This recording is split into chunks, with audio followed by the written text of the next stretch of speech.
İslam'da eğer din roşt edecek olan musulmanlığın 4 tat bilelikte gerek. Eğer sen bir demir bolmasa ötmeyesi. Bizim her gaytimizde zaman kabalına mesul. Görün musulmansın üstüne. Men peygamberim Arap, istakkalmana peygamberden geldi. Atamdan gelenak ya Türkmenden gelenak. Ya şetelle peygamberden geldi atamdan gelenak.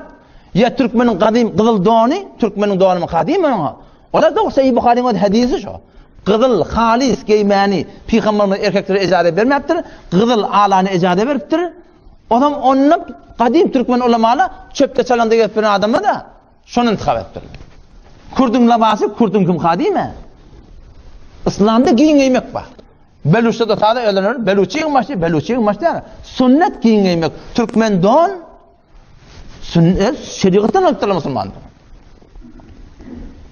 Bizim asli irtibatımız nereye bilen? O Medine-i Nebi bilen, Resulullah bilen. Biz dinimiz şunu olsa, bizim şu otit aramızda birbirine muhabbet var. Arkadaşıp dost, gurundeş oluyor, gurun ötüyor. Biz Türkmen şirkten sürüm değil mi? Beluş'ta da şu an ben Farsi gurun var. Ordu götürme, ordu gurun var ben şu an. Ama müşkülü yok. Men Müslüman. Müslümanlık direkti biz birbirimizde satsak Müslümanlık. Peki eğer şu din öşek bolsa, inanırken o da 4 tane halife var. Şu 4 halifenin vücudunda her gayrında bir zat var.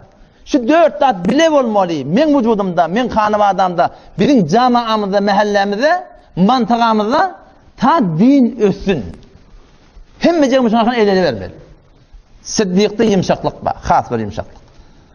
O da qati yerine qati. Has yumşaklık Sıddık'ta var. Qatiiyet Faruk'ta var. Hazreti Osman Gani bay, mal var. Hazreti Ali radıyallahu anh'da da alım var. Eğer şu 4 zat bile bolsa, men öz hanavadanda yumşaklığım zahirine gerek. Oğluncığım namaz okuymasına katılığım zahirine gerek. O oğlun o zaman din, diyanet öğretmeni, ki menin namusum, mehrem namehremden hefazet olmakla divar çekmek yerine. O şuna mendeş şeriatı men hanavadanda yürütmeni, ona mal gerek.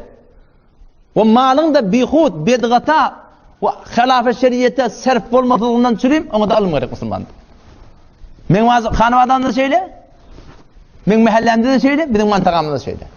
Yumşaklık gerek, aytmaklıkta, qatiiyet gerek, etmeklikte, harc etmeklikte mal gerek Müslümanlığa. Şuna el vermedi. Ilmi, bilmeyen zatın sorap. Şu 4 zat eğer bilim olsa Müslümanlığın, şu 5 varmak, bilede emma bililikte bir radı götürüyor, bizim şunu konuşu etmeli Müslümanlığa. O zaman eğer şu suratın ne kadar el verip arka olsak, dünya kırılığından abat.